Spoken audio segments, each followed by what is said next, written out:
अहिले जुन नेपालमा अवस्था चलिरहेको, जुन नेपालमा राजदरबारको जुन बिगबिगी बढिरहेको हो, यो कसको कारण हो? आज नेपालको राजनीति पार्टी एमाले, काङ्ग्रेस इतर पार्टी मिलाएर 2047 सालको संविधान राजा सहितको जुन नेपालमा राजा थियो त्यसको सहितको संविधान चलिरहेको बेलामा यो संविधान देशलाई व्यवस्थित गर्न सकेन, आर्थिक उन्नति र प्रगति गर्न सकेन।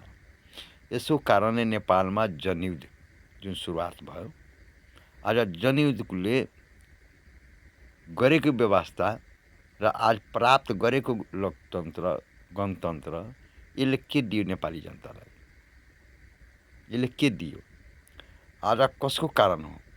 हिजो पनि राजाको पालीमा बसेको एमाले, काङ्ग्रेस आज नेपालको गणतन्त्रमा पनि, माओवादीले ल्याएको गणतन्त्रमा पनि आज फेरि यिनीहरू सरकारमा जाने, प्रधानमन्त्री बन्ने, राष्ट्रपति बन्ने।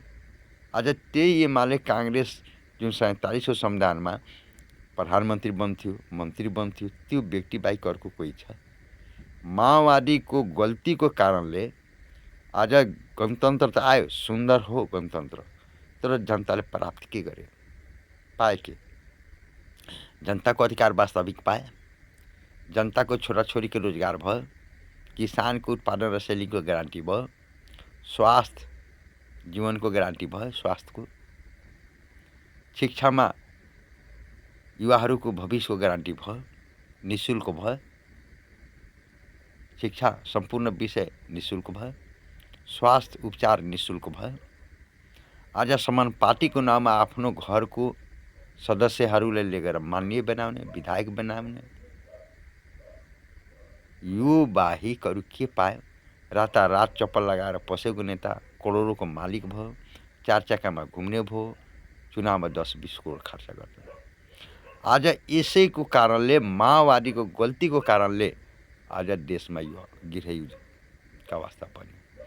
माओवादीले दिनुपर्ने जुन लगाएको नारा, पिछडिएको वर्ग, दलित, महिला, मुस्लिम, जाति जनजाति सबैको व्यवस्था गर्छु, त्यो आरक्षण संविधानमा किन लेख्न सकेन? आरक्षण लेखिदिए त आज आरक्षण कोटा लागू भयो। आज यिनीहरू आफ्नो दाई, भाइ, बुहारी, छोरीलाई त्यसले जाने पाउँदैन थिए। आज करोडौँको करोडौँ लुट्ने, घोटाला गर्ने त पाउँदैन थिए। आज त्यही कारण नेपालको संविधानमा नै जनताले धोका पाए।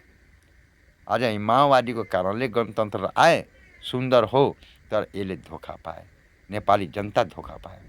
किनभने शिक्षा निःशुल्क गर्नु पर्थ्यो, सम्पूर्ण विषय माओवादीको गणतन्त्रमा गरेन, संविधानमा लेखन भएन। स्वास्थ्य निःशुल्क हुनुपर्ने थियो नेपाली जनताको, त्यो पनि भएन। आज तपाईँको रोजगारको ग्यारेन्टी हुनुपर्ने थियो, त्यो पनि भएन।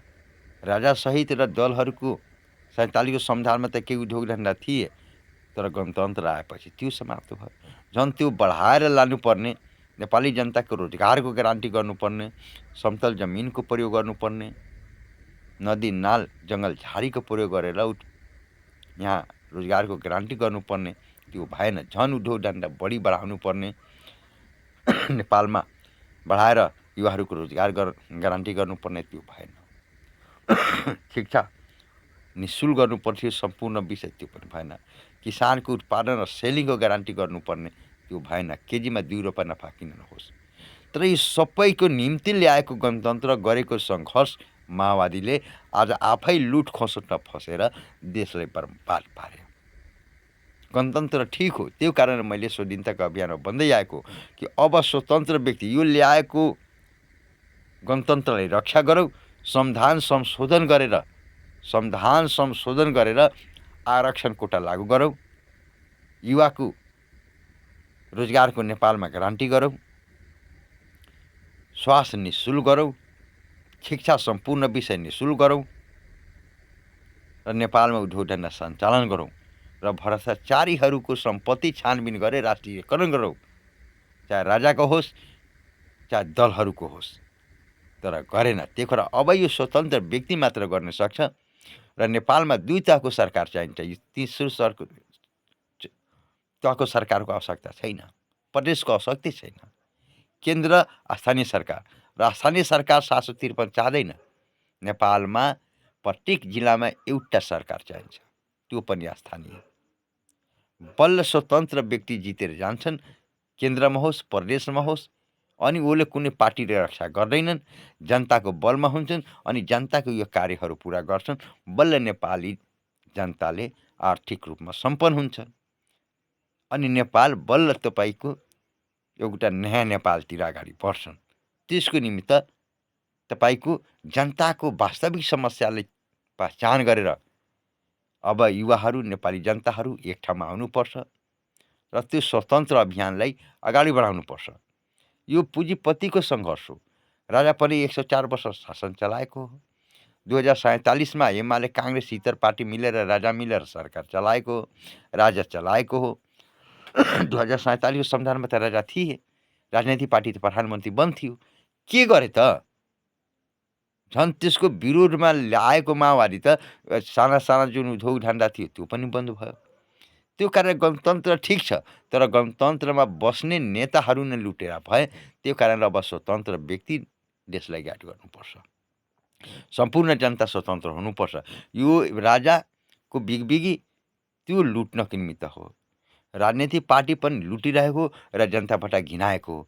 त्यो कारण यो घिन्नाको पात्रलाई झन प्रयोग गरेर फेरि राजा ल्याउने, 2047को संविधान लागू गर्ने, फेरि दल र राजा दुइटै मिलेर लुट्ने,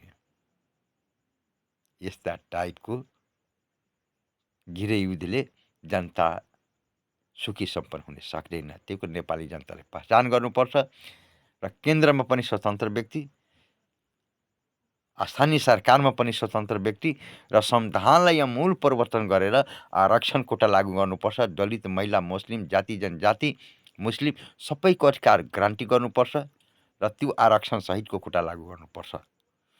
नेपालमा सम्पूर्ण युवाको शिक्षा निशुल्क सम्पूर्ण विषय गर्नुपर्छ। जनताको स्वास्थ्य निशुल्क गर्नुपर्छ।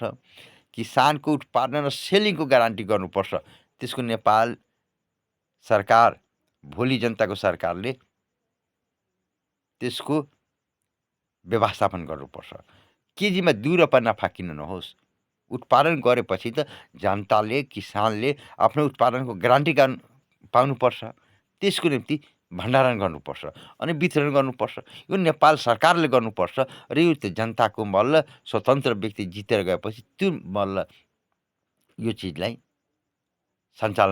सञ्चालनमा ल्याउनुपर्छ। यसको निम्ति जनता एकरूपता हुनुपर्छ। जबसम्म यो बुन्दाहरू जनताको वास्तविक समस्याहरूलाई अगाडि बढाउन सक्दैन, तबसम्म नेपाल मुक्त हुन सक्दैन। र यो राजावादीको विविध दलहरूको आज गाउँ गाउँमा दलहरू आउँदैछन् फेरि जनता जगाउन, र दलहरूको लुटको कारणले आज राजाको बिगबिगी हो। त्यो पनि हिजो लुटेको 104 वर्ष शासन गरेको राजा होइन। 2047को संविधानमा राजा थिएन, दलहरू एमाले काङ्ग्रेस थिएन। के गर्यो त्यसलाई? त्यो ऊ पनि लुट्नको निम्ति पनि यो बिगबिगी हो, दलहरू पनि लुटेको। यसो लुटेको घिन्नाका कारणले आज राजा अगाडि बढिरहेको हो र यो दलहरू लुटेका कारणले राजा बिगबिगी बढ्यो र राजा आए पनि 2047मा फेरि दलहरू राजा मिलेर लुट्छन्। यसले देश मुक्त गर्दैन। त्यो कारण स्वतन्त्र व्यक्ति, नेपालको युवा, किसान, मजदुर, दलित, महिला, मुस्लिम सम्पूर्ण वर्गले अब संविधान लेखनको माग गर्नुपर्छ र स्वतन्त्र केन्द्रमा जितेर जानुपर्छ व्यक्ति र स्थानीय सरकारमा पनि। स्थानीय सरकार घटाएर जिल्ला जिल्लामा स्थानीय सरकार एउटा हुनुपर्छ र केन्द्रमा पनि सङ्ख्या घटाउनुपर्छ।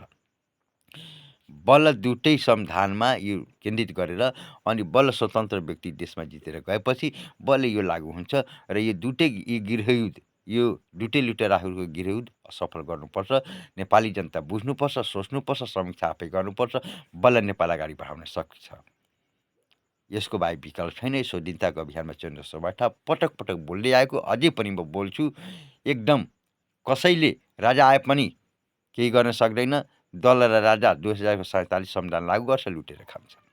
र राजा आएन भने यो दलहरू लुटेर खाँदैछ। यो दुईटैबाट जोग्नुपर्छ। स्वतन्त्र व्यक्ति मात्र जित्नुपर्छ। अब एक ठाउँमा आउनुपर्छ। धन्यवाद, नमस्ते।